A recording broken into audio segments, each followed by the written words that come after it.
ഹിന്ദിക്കാർ സംസാരിക്കുമ്പോൾ നിങ്ങൾ അഗർ മഗർ കേട്ടിട്ടുണ്ടോ? അഗർ, അഗർ, അതേപോലെ മഗർ, അതുപോലെ ലേക്കിൻ ഏകദേശം ഒരുപോലെയാണ്, ചില സന്ദർഭത്തിൽ വ്യത്യാസമുണ്ട്.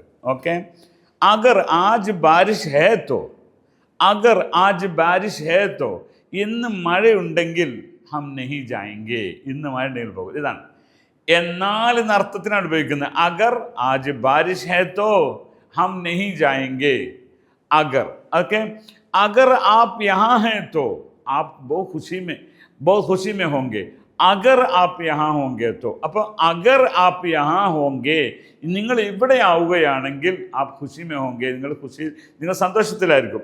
ഇതാണ് അഗർ.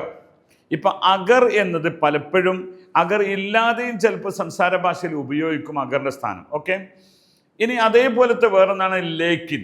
ലേക്കിൻ എന്ന്, അത് അറബി മൂലകത്തിൽ നിന്ന് വന്നതാണ്. നിങ്ങൾക്ക് ഫേമസ് ആയിട്ട് അറിയാവുന്നൊരു വാക്കാണ് ലാക്കിൻ എന്നാണ് അറബിയിൽ പറയുക. അത് പാർസി, അതേപോലെ തന്നെ അറബിക്, സംസ്കൃതി എല്ലാം കൂടിയതാണ് ഹിന്ദി ഭാഷ എന്ന് പറയുന്നത്. അപ്പോൾ അത് ലേക്കിൻ എന്നാണ് പറയുക. ലാക്കിൻ പറയും, ലേക്കിൻ. ആജ് ഹമേ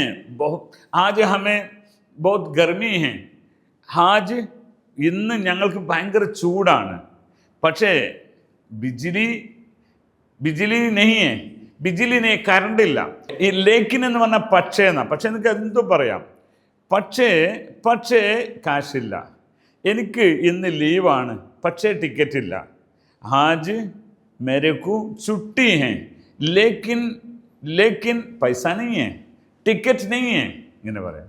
മുझे घर जाना है, मुझे अभी घर जाना है, लेकिन गाड़ी नहीं है, गाड़ी की सहूलत नहीं है. പക്ഷേ എന്തില്ല, വണ്ടിയില്ല, വണ്ടിയുടെ സൗകര്യമില്ല. സുഹൂലത്തിന് സൗകര്യം എന്ന അർത്ഥത്തിൽ പറയും. ഓക്കെ, അപ്പം ലേക്കിൻ എന്ന് പറയുന്നത് പക്ഷേ എന്നാണ്. അഗർ എന്നാൽ എങ്കിൽ എന്നൊക്കെ പറയും. ഓക്കെ, തോ എന്ന് പറയുന്നൊരു ഉപയോഗം കൂടിയുണ്ട്, നമുക്ക് പിന്നീട് പഠിക്കാം. ഓക്കെ, आपका धन्यवाद, बहुत शुक्रिया.